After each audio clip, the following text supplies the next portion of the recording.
Fala pessoal, tudo bem? Sejam bem-vindos, eu sou o William Godoy. Vamos falar desse empate do Flamengo no Maracanã contra a LDU. 2-2, tem alguns pontos, são fundamentais pra gente falar, tal. Vou passar por eles, sempre deixar o convite para vocês acompanharem o canal, se inscreverem, deixarem o like, enfim. É muito importante. Vamos lá, primeiro ponto. Algumas escolhas do Rogério Ceni, elas são realmente muito questionáveis. Por exemplo, a gente até trouxe no pré-jogo, quando a gente fez a live, quando saiu a escalação, Léo Pereira, o Flamengo vai jogar com 3 zagueiros, vai mudar o esquema, ter 5-2, nada disso, nada disso. É o mesmo esquema, é o mesmo esquema. A diferença é que o Rogério Ceni não gosta do Ramon. Ele prefere ter o Léo Pereira na lateral esquerda do que o Ramon. No período que o Flamengo tem a bola, é aquela mesma concepção, que usa 3 zagueiros. Eu vou mostrar pra vocês, vai ficar um pouco mais claro. Então hoje, o Léo Pereira, ele perde pro Arão, ele perde pro Gustavo Henrique, ele perde pro Bruno Viana na zaga, então ele é o 4º zagueiro. Mas na lateral esquerda, ele só perde pro Felipe Luiz e pro René, ele é o reserva imediato. Ele é o 3º, então vale mais a pena o Léo Pereira se candidatar à lateral esquerda. Cara, na boa, e aí não tem como. O Ramon é mais jogador que o Léo Pereira. Então empresta o garoto, que a gente já tá falando, né? Não vai usar o garoto? Perfeito, faz parte da... Cada um pensa de uma forma, você pode gostar ou não. Então empresta, porque nesse contexto atual, nessa realidade, o garoto não vai desenvolver. É um ponto bem esquisito. Em outro ponto, inclusive eu peço licença a vocês, que vai ser o William torcedor, né? Que vai falar para a equipe, para o Campeonato Estadual. Eu, William, torcedor, pra mim é inadmissível. Pra mim é inadmissível. Ah, mas o Palmeiras e o São Paulo pouparam. Pouparam e se ferraram, né? Porque não deu certo. Não tem como. Inclusive eu tô com essa camisa aqui, não é à toa, só pra lembrar vocês, ó. Essa camisa aqui, que vocês vão lembrar, uma época do Flamengo horrorosa, né? Mas foi campeão estadual em 99, foi campeão estadual em 2000, né? Nessa época aqui o Flamengo tinha um time muito ruim, né? Uma porcaria de um time. Realmente, venceu o estadual, a gente se contentava, ficava muito feliz em vencer o estadual. O time era muito ruim, a gente sabia a realidade, né? Não ia ganhar nada no Campeonato Brasileiro, né? Nem se classificava entre os 8. Tinha que ver toda a dificuldade que foi no final dos anos 90 para o Flamengo se classificar entre os 8 naquela época do mata-mata. Se ganhar do Fluminense no final de semana, ficasse pelo meio do caminho, e alguém ficar feliz, alguém ficar satisfeito, poupar para Libertadores. O Flamengo tem time para competir. Não é obrigação ganhar Libertadores, mas é competir na Libertadores, é ir longe. O Campeonato Estadual, o Flamengo provou que não precisa ter um time bom para ganhar. A gente cansou de ganhar o Campeonato Estadual com um time porcaria. Então essa escolha que passa pelo Rogério Ceni e também, obviamente, pelo departamento de futebol, é muito estranho, é muito esquisito. Libertadores é para somar o máximo de número de pontos, decidir em casa, no Maracanã. Aí o Flamengo traz uma escalação mesclada por causa de Campeonato Estadual. Então abre parênteses. Ah, William, então se ganhar o Campeonato Estadual você não vai comemorar? Não, não é isso. Não vou comemorar se ganhar o estadual, não se classificasse para Libertadores, se morresse rápido na Libertadores.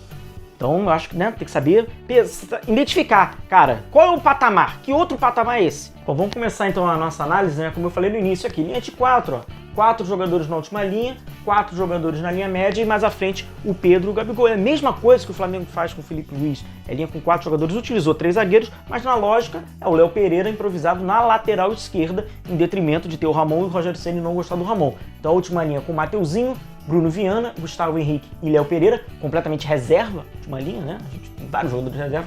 Na linha média, com o Vitinho mais aberto pelo lado esquerdo, Gerson, o Willian Arão retornando, volante, e mais na direita o Everton Ribeiro e lá na frente o Pedro com o Gabigol. Como a gente vê, duas linhas, o Flamengo marcando nesse 4-4-2 no período sem bola. E na questão ofensiva, né, com o Pedro e o Gabigol mais à frente, o Gabigol até tinha um pouco mais de mobilidade, aí vinha a linha com os 5 jogadores, Vitinho, Gerson, Arão, Everton Ribeiro e já apoiando o Mateuzinho, aí sim, com 3 zagueiros. Ah, então, William, o Flamengo joga no 3-5-2? Se você quiser falar isso na fase ofensiva, porque a fase base do Flamengo é aquela que a gente já conhece, é o 4-2-2-2.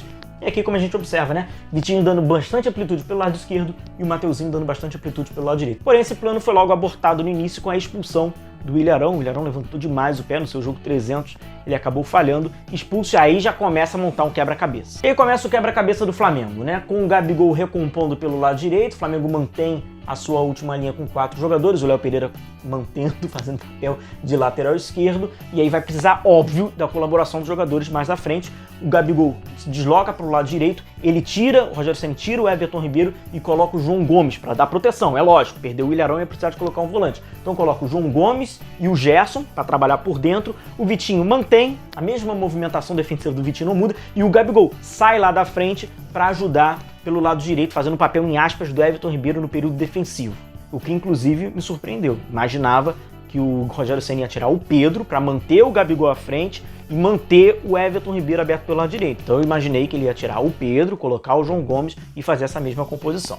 O gol do Flamengo começa pelo lado direito, com o Gabigol dando passe em profundidade para o Gerson, que tentou atacar o último terço pelo lado direito, e aí o Gerson fez aquilo que ele faz melhor. Apesar dele ter errado num ataque da LDU, numa proteção, ele protegeu a bola, esperou a ultrapassagem do Mateuzinho, toca pro Mateuzinho, o Mateuzinho faz o arco e briga lá, o Pedro briga, bate e rebate, sobra pro Pedro. A bola quase não entra, mas ela entra por completo. Flamengo 1-0. Mas não dá nem tempo para comemorar, porque logo em seguida, aos 34 minutos do primeiro tempo, a LDU empata. Uma bola parada defensiva, escanteio pelo lado direito, o Rogério Ceni posiciona todos os jogadores dentro da área, então a gente vê os 9 jogadores do Flamengo, mais o Gabriel Batista. Isso tem passado pela característica do Flamengo, a gente viu, né, no vídeo recentemente sobre bola parada defensiva. O passe, ele é curto, logo depois vem assim o cruzamento. Fazer isso aqui, posicionar todos os jogadores dentro da área, a gente tem que pensar o seguinte: se todos os jogadores do Flamengo estão dentro da área, é lógico que não tem ninguém fora dela, óbvio.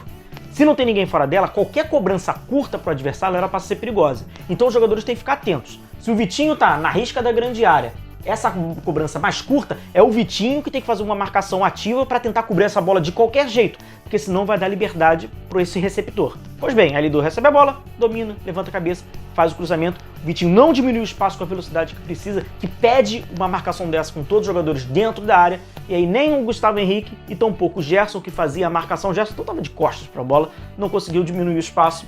1-1, mais um gol de bola aérea, oriundo de um escanteio do adversário. Vamos para o segundo tempo, a LDU mantém a posse da bola, o Flamengo faz um bloco médio, baixo, e o Bruno Henrique entra no lugar do Gabigol. O Rogério Ceni tira o Gabigol, coloca o Bruno Henrique, bota o Bruno Henrique para fazer aquela incumbência que ele já faz pelo lado esquerdo e joga o Vitinho pelo lado direito. Então a linha média do Flamengo fica composta com o Bruno Henrique, Gerson, João Gomes e Vitinho. E mais na frente, o Pedro. Arbitrária, opinião bem pessoal mesmo.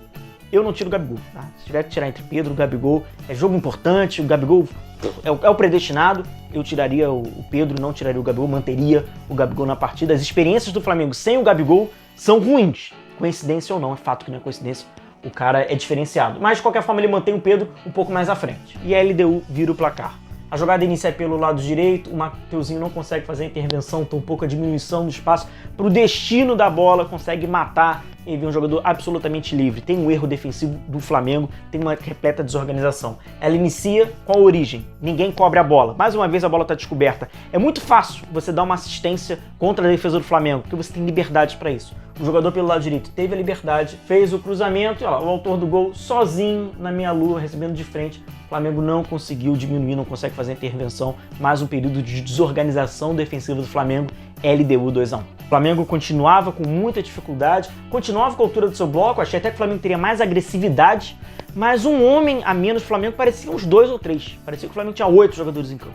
Muita dificuldade para sair jogando, muita dificuldade para criar uma oportunidade. Era apenas um chuveiro pro Pedro. Aí entra o Arrascaeta aberto pelo lado direito no lugar do Vitinho. Não é o melhor do Arrascaeta. O Arrascaeta joga melhor por dentro ou pelo lado esquerdo. Pelo lado direito, o Arrascaeta acaba se tornando, em aspas, um jogador comum. A gente viu, inclusive, o Uruguai com o Abel Braga, quando o Abel Braga colocava o Arrascaeta pelo lado direito. Tem várias críticas, várias críticas. O Arrascaeta jogando pelo lado direito, mas enfim, o Arrascaeta joga pelo lado direito e o Flamengo mantinha essa marcação média, não era agressivo. O Flamengo não soube o que fazer com um jogador a menos, mas encontrou o seu gol, encontrou o gol da classificação. Nasce após uma falta pelo lado esquerdo que o Bruno Henrique sofre. Quem faz a cobrança é o Arrascaeta, faz um levantamento na segunda trave bem alto, que busca aquele que é um dos mais altos, é o jogador mais alto dentro da área, o Gustavo Henrique. Faz um bom cabeceio, vence nesse duelo de 1 contra 1 e empata, dando números finais. O gol da classificação do Flamengo, ufa, Flamengo classificado 2-2. Jogo muito ruim, jogo muito aquém do Flamengo, coletivamente o Flamengo foi muito mal, sentiu mais a falta do que deveria de um homem a menos, isso não é normal. Foi um Flamengo que acabou se perdendo, inclusive psicologicamente, em vários momentos da partida. O Flamengo muito nervoso, muito estressado, a gente via que a carga do time era muito estressada. Agora, o que mais me incomodou, particularmente, o que mais me incomodou de tudo isso que a gente viu do jogo, mais do que os erros coletivos, mais do que tomar mais um gol de bola aérea, etc., é poupar time na Libertadores em virtude de campeonato estadual. De verdade, isso pra mim, não consigo entender realmente essa predileção nessa semana pelo campeonato estadual. Respeito quem pensa diferente, respeito o torcedor que vai ficar todo satisfeitão no final de semana, mas se o Flamengo tivesse em risco a Copa Libertadores, acho que não teria nem clima para comemorar um campeonato estadual. O Flamengo conseguiu garantir a classificação, perfeito, campeonato estadual, agora vai lá, cumpre, vence o clássico, ganha mais um campeonato estadual, mas a Libertadores pôr em risco uma Libertadores, o Flamengo matematicamente não estava classificado e flertou com risco. O jogo contra o Vélez é só aquele Deus nos acuda, não tem o Bruno Henrique, que foi suspenso, então isso veio do departamento de futebol, isso veio da comissão técnica, do Rogério Ceni, e particularmente reprovo totalmente. É isso, pessoal, vamos fechar o vídeo por aqui, né? Um jogo ruim do Flamengo.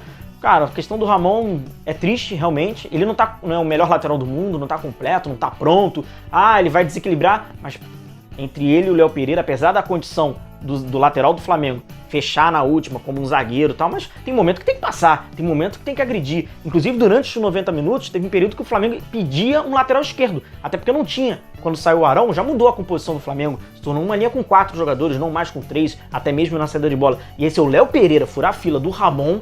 Então empresta o garoto, é aquilo que eu persisto. Então empresta o garoto. Se não vai jogar, empresta o garoto.